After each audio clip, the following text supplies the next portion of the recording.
هاي السلام عليكم. ايش فما هذا الكل؟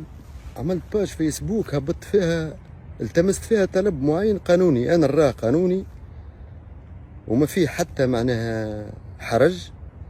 أه تم حشر اسمي معناها في قضية باطل، انا نراها، انا ارتأيت انها باطل، ونعتقد جازما انه تم حشري في هذه القضية باطل، والتمست باعتبار اني شبه متيقن اللي الواشي في القضية هذه سبق وأن تورط في قضايا عديت فيها في عديد القضايا. هل هذا ماهوش قانوني؟ هل هذا طلب بتاع واحد معتوه؟ باج فيسبوك عملتها باش نوصل فيها الطلب هذا، ما وصلتش 24 ساعة نزلوا عليها وتم حذفها، تم حذفها إطلاقا معناها من شبكة التواصل الاجتماعي. هو في الحقيقة أنا كنت باش نتدخل وعملت تدوينة أني باش نحكي فيها على بعض الأطراف اللي اعتبرتهم أنا عصابة متاع ابتزاز، وهذا مش من فراغ، تو نجيوه والله ماني معدل عليهم جملة الناس هذوما. لكن بلغ العلمي، وهذا مخطر ياسر بصراحة، بلغ العلمي العشية من صديق أنه اليوم في EFM في برنامج على ما أعتقد خولة ولا صدقا حتى الاسم ما نعرفوش، الصحفي خليل رقيق على ما يبدو معناها مش يحكي في كلام تقريبا وقال بناء على تحريات، يظهر لي التحريات الصحفية، يظهر لي اللي عملها، يظهر لي من عند الواشي هذا. هاني ما حكيت حتى شيء آخر أنا، لأنه أخلاقيات مهنتك يا سي خليل أنه أضعف الإيمان أنه تسمع، احنا في قانون في فنية البحث تسمع الشاكي وتسمع المشتكى به، لأنه ياما قضايا يجيك فيها شخص شاكي ثم يظهر هو ذي شبهة، فما بالك بالطلب اللي طلبته أنا؟ هل الطلب اللي طلبته أنا مش قانوني؟ أنت تجي ترمي لي تهم جزافا وأنا عينتني النهضة، وأنا مانيش نطول برشا، لكن يظهر لي أنا في بالي باش نجاوب ناس أخرين بالحجة والدليل، بالحجة والدليل. أما أنك تجي معناها تبازي مداخلتك وتركز ومعناها على عبد القادر بن فرحات وراو متاع النهضة وراو ترقى في وقت النهضة، شكون سمعت انت؟ كلمتونيش. هاو فما عديد صحفيين يطلبوا فيا وانا ما حبيش نتدخل، هاو عندي رسالياتهم عندي انا في الميسنجر. كلمتنيش يا خليل، وانا نقول لك يا خليل ونحترمك، انت تسأل، انا اعتقد انك سألت الواشي، واني مانيش باش نقول كلام اخر انا، لانه الكلام اللي تحكي فيه نتاع مجموعه، انا جدي بيان عصابه نتاع متآمرين بالحق، عصابه نتاع متآمرين بالحق. المهمه نتاعهم هي تشويه الناس ورميهم بتهم كيديه وباطله ولا اساس لها من الصحه، ويرتزقوا من تخويف الناس وتخويف المسؤولين باش يبتزوهم، وراو هذا كله باش نجي عليه ما مستوى. اما انا بصدق حبيت معناها باش نجاوب بعض المرتزقه هذوما، لكن يبدو لي انه الموضوع الفيديو هذا باش يتحول الى مستوى اخر. انا باش نقسم مداخلتي في 4 مستويات.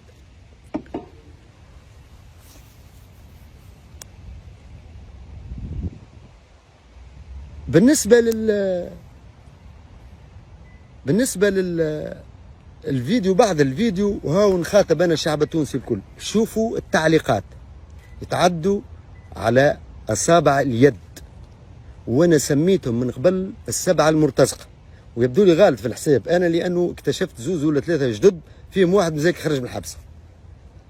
انا سميتهم المرتزقه ال7، وما نحبش نتكلم وما نحبش ندخل في باب افشاء الاسرار. يبدو لي وانا متاكد تقريبا شبه متاكد اللي يا سي خليل انك انت التحريات اللي اجريتها في شاني انا يظهر لي من المصدر نتاعك هو الواشي ذات نفسه. بالنسبه للشله، شوفوا انتم يا شعب يا تونسي، يعني خاطب في اللي عنده عقل ويفهم، شوفوا عدد الناس تاع التعليقات اللي تشتم فيا، تو تلقاهم ما يفوتوش 5 من الناس او 6 من الناس، نضيفوا لهم 2 أو 3 ومش نحكي عليهم بسرعه.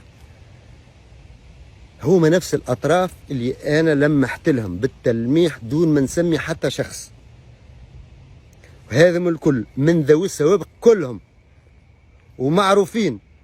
وهاني مش نعطي اشارات وتلميحات، هو باش يخاطب وزاره الداخليه ومسؤولي وزاره الداخليه الحاليين. بامكانكم الاستئناس بالاذون القضائيه المتعلقه باخضاع ارقام هاتفيه نتاع الناس هذوما، واسالوني تو نعطيكم التواريخ وكيفاش تورطوا فانا ظروف وفيهم اللي كان سبب في تحطيم مؤسسات اجنبيه تشغل في اليد العامله التونسيه في قرقنا وفي غير قرقنا، ابتزوهم. هاني مانيش باش نحكي تفاصيل انا، اما يا سي خليل خليني نقول لك قبل ما نجي ومش نرجع لك يا سي خليل، بالنسبه للشله هذوما اللي سبوا ثبتوا توانسه ثبتوا في التعليقات، تو تلقاهم نفس الاشخاص. شخص مزاك خرج حديثا من السجن تورط في قضيه تاع ابتزاز تاع 300 ألف دينار، وهذا مدعي ضرر الشاكي. وخليني لنا خاطر القضيه اتصل بها القضاء وتحكم فيها الشاكي، وانا وقتها في اجتماع خارج ارض الوطن نتاع لاسومبلي جينيرال تاع الانتربول. الشاكي تقدم لوزاره الداخليه من تلقى نفسه وهذه السيديات تؤكد انه تم ابتزازه من الشخص هذا ومن مجموعه اخرى. انا مانيش ندخل في التفاصيل، وتم ارساله الى اداره الشرطه العدليه وانا وقتها مانيش في تونس. بعد كي جيت لقيت الموضوع مثار وتم التعهد بالموضوع وتم اجراء جميع الابحاث المستوجبه وإحالة الاطراف هذوما على العداله وارتئات النيابه العموميه انها باش تحل تحقيق في الغرض، وحل التحقيق وقاضي التحقيق استانس بجميع المؤيدات الرقميه وغيره، وفي الاخر تمت ادانه الناس هذوما. واحد منهم يسب فيا وجاوبته، انا لا اخشى، انا نحب المواجهه راهو، وجاوبته. شخص اخر هارب في فرنسا مورط في نفس الشيء، 2 اشخاص هارب من قضيه نتاع تدليس عقارات تو نجيوها، وهذوما مدزوزين ولا نعرف شكون يدز فيهم. شخص اخر معتوه، جدي بيان معتوه يخدموا به، معتوه ويخدموا به،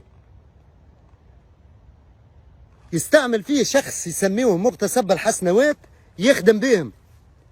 وهاني جايهم انا بالواحد وبالدليل القاطع وبالفرشه، هاني جايهم.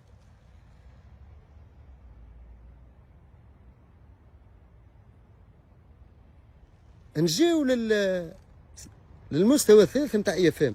يا سي خليل يا اخي انت تقول باش نحكي لك على بن قردان وصولا الى مجلس النواب، خاطر انا بلغوا لي، انا مازلت ما تفرجت فيه الفيديو تو نتفرج فيه، تفرجت فيه في دقيقتين، بعثها لي الصديق هذا دقيقتين.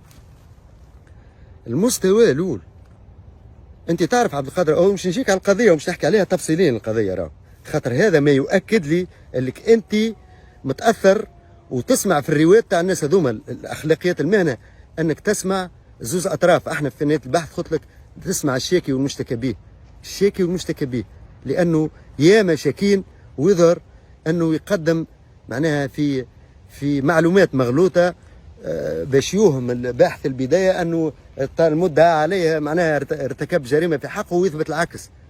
انت سالت معناها افراد عائلتي، تجي تجبد لي في عائلتي ومورط ومحكوم ب4 سنين، وانا وخويا مجبودين فيها. تي مجبودين فيها يمكن 8 أو 9 اشخاص القضيه هذيك، وعندها اكثر من 20 سنه. من ضمن الاشخاص اللي حكاوا على القضيه ويروجوا في اوراق 12 سنه، انا ما حبيتش نتكلم 12 سنه. خال راو نور الدين البحيري تدخل لي في القضيه، عندها 20 سنه تالي، اكثر من 20 سنه. قال تدخل لي وعين لي دايره البحيري يظهر في الحبس وقتها. من تسمعوا في الناس هذوما انتوما هكا باش تبنيوا دوله؟ انتوما هكا تطبقوا في القانون على العباد؟ والقضيه نتاع التآمر ها باش نفيدك خي، انا مانيش نتبع، انا ما يهمنيش. هادي الامنيين اللي تجبدوا الكل اللي هما في حدود 60 او مانيش عارف، راهو تم تقديمهم، تم احالتهم للقاضي التحقيق بحاله تقديم وتم اخلاء سبيلهم. ومانيش هارب، راني انا عندي عميل برا، مانيش هارب. ومش نجيك انا لا الظروف تعيني تجي انت تهددني، معناها بليتو عفوا في الكلمه ذي، تجي انت ترمي علي تهم انا متاع النهضه. باش يبدا في بالك يا سيد في خصوص الترقيه بن قردان حتى حد سامي في خصوص الترقيه العبد لله. راني انا متحصل على شهاده الماجستير في العلوم الاقتصاديه وتصرف اقتصادي واجتماعي.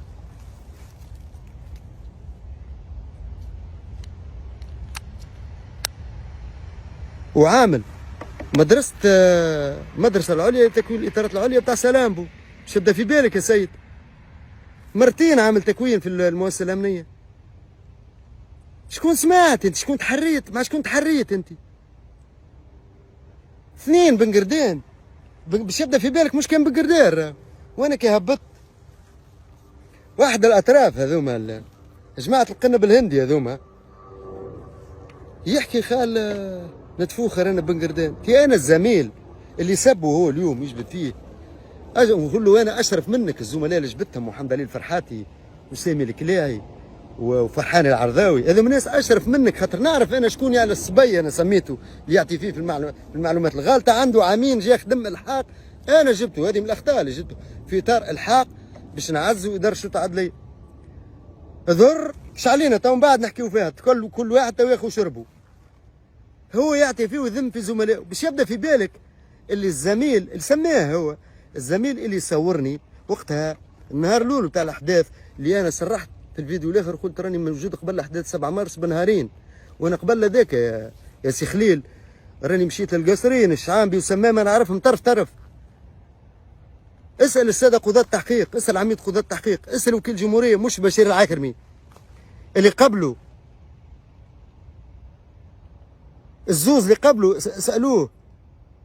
يا سيد راني كنت نمشي نعمل في مداخلات في المعهد على القضاء، والقضاة يعرفوني ويحترموني ونحترمهم ويعرفوا انجازاتي ويعرفوا شنو. انا عمري ما حكيت بروحي راهو، اما كي نجي نلقى روحي مستهدف، واني على الاقل انا نبدي في حسن النيه نقول على الاقل يغلطوا فيك يا سيد، يغلطوا فيك، هذوم الناس يغلطوا فيك.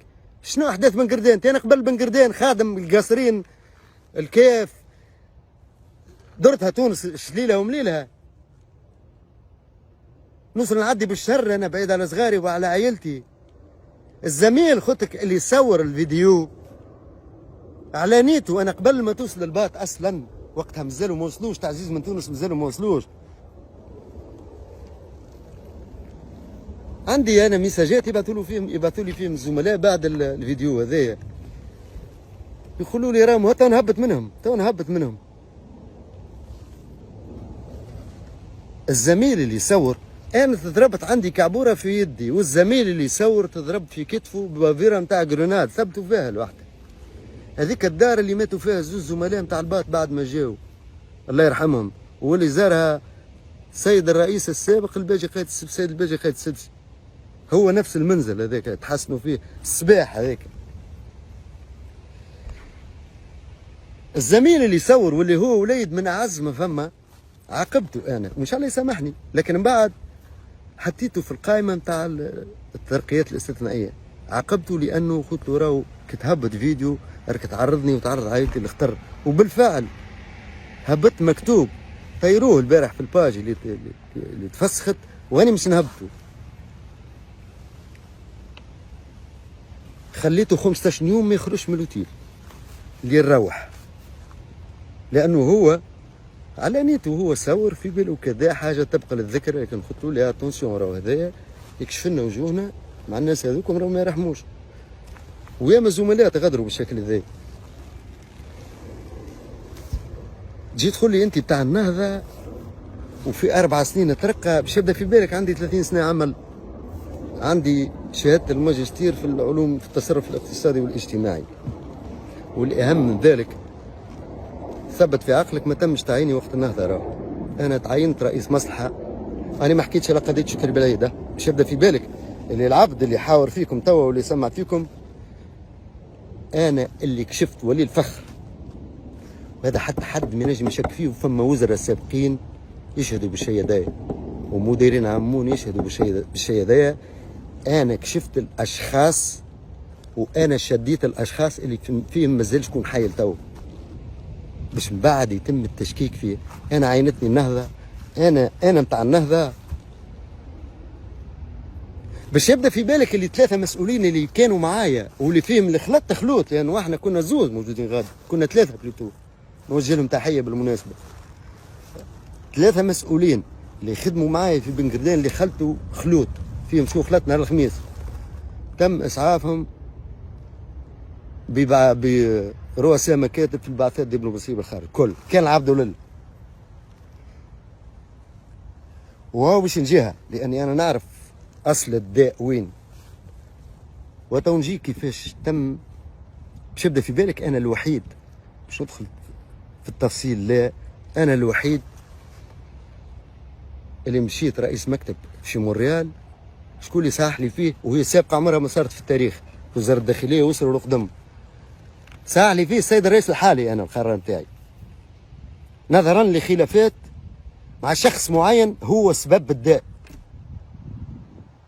هو سبب الداء. وتو نرجعوا بالتفصيل. سألتش انت تحريت فيه، انا معينت لي النهضه، انا تعينت في 2012 رئيس مصلحه، قبل رئيس فرقه وتعديتها بالتدرج، يغلطوا فيك انا وطلعت، وال4 سنين هم مش نحكي لك عليهم، تو نحكي لك عليهم ال4 سنين. اما في فيديو واحد، في فيديو وحده باش نفند جميع الاقاويل، والاخر خرج لي انذار منين معدي في قضيه هارب في امريكا، انا هارب في امريكا يبحث في الارهاب ويعذب في الارهابيين. انا كنت شاد الوحده بتاع الارهاب، عندهم الاداره هذيك شدوهم مسؤولين يدافعوا عليها، انا كنت شاد نخدم نبحث في الارهابيين. شنو تسيبوا في العلفه العباد والعباد تاكل؟ عيب عليك. كي تحب تتحرى خذ المعطيات من اي شخص وقارن وخلي الناس تفرز تعرف الحقيقه. بالنسبه لمجلس النواب تتهم فيا انه النهضه بعثتني مجلس النواب، مش يبدا في بالك انا رئيس مصلحه تعينت وقتها باجي قائد سبسي الله يرحمه كان رئيس حكومه، وتعينت رئيس اداره، وعلى فكره ما شديتش 10 سنين مدير الشرطه العدليه، عامين فقط. تغلط في العباد، عيب عليك راه تغلط في العباد. انا شديت ولي الفخر 4 سنين ونص رئيس اداره فرعيه القضايا الاجراميه، 4 سنين ونص، ما تلزنيش باش نقول كلام اخر. وهاني قلت لك انا البعثه الدبلوماسيه مش النهضه خرجتني، انا حبيت نحسن من وضعيتي، لانه المسؤولين اللي خدموا في بن قردان الكل، وعندي راهو 50,000 فيديو على بن قردان مش اللي يشكوا فيه وتصاور، وعندي شعامبي وعندي بارتو سمامه، وعندي الناس تسمع بها اسمعها ما تعرفهاش. فما شكون مشى يتصور في بن قردان باش من بعد يظهر في ثوب البطوله. احنا خدمناها وما طلبناش حتى شيء، وترقيتي كي خذيت انا مدير الشرطه العدليه بعد احداث بن قردان. عيب عليكم راهو، عيب، وخليونا ساكتين ما نجوش. واني قلتها لك انا الوحيد اللي مشى رئيس بعثه رئيس مكتب، انا ساح لي وراهو ما نتكلمش من فراغ راهو. واذا الناس هذه تحب تكذبني خل تكذبني، اذا الناس هذه تحب تكذبني خل تكذبني، عندي بالفرشه بالدليل. انا عيب عليكم تخلطوا وتحطوا في الناس وكل شكاره واحده وكذا، عيب راهو اللي تعملوا فيه عيب. والله جاكم انا ريتها الاطراف الشله الاخرى جايه اسمعني انا كيف قلت راهو كي نقول براو الكذا وكذا. وتو نرجعوا لقضيه شكري بالعيد، تو نرجعوا لقضيه شكري بالعيد، مش تو في اوانه، تو نرجعوا لها قضيه. صحيح فما اشياء نتحفظ ما نذكرهاش كيما قضيه الشهيد محمد الزواري، نتحفظ ما نذكرهاش، لكن تو نرجعوا لها بتي بتي. عيب عليك. مجلس النواب، مجلس النواب ان شاء الله المره الجايه، خاطر تو بدات تفضى معنا الدنيا، ان شاء الله المره الجايه في النهار نعمل لكم فيديو خير. مجلس النواب باش يبدا في علمك يا سي خليل الرقيق، هو باش نحكي حاجات انا ونحب الناس تكذبني، باش يبدا في بالك اللي مشينا المجلس النواب راهو بأوامر وبقرارات، وبعد ما صار أخذ ورد واجتماعات في قصر العدالة في تونس. الاجتماعات هذه حضرت فيها أعلى جودي بيان، أنا ما سميتش، أعلى الرتب السامية في رئاسة الجمهورية، محكمة الاستئناف في أعلى هرم فيها، في أعلى مستوى،